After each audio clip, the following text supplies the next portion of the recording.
తప్పిపోయాను, ఎటో తెలియక నిలిచిపోయాను. 100 మంది కొరకు ఇంపోలేదు, తప్పిపోయిన నన్ను నీవు వెదకి వచ్చావు.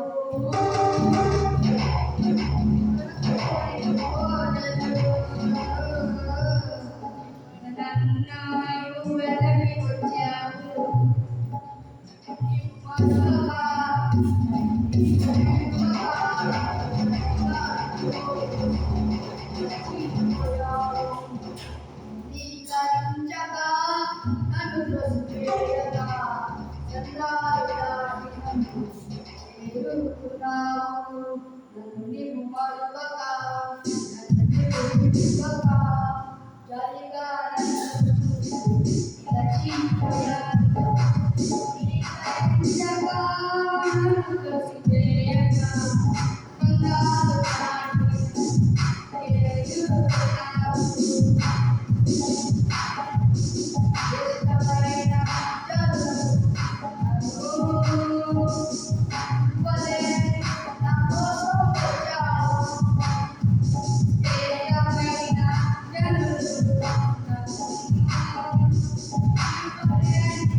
మనం పాడుతూ దేవుని ఆరాధన చేసుకుంటాం.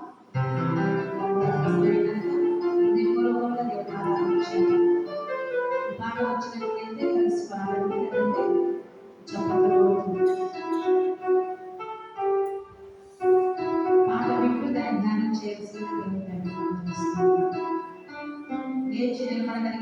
మోకరించినప్పటికైతే ఆరాధన చేసుకుందాం. యేసే నిజ దేవుడు, ఏ స్థితికైనా చాలిన నిజ దేవుడు.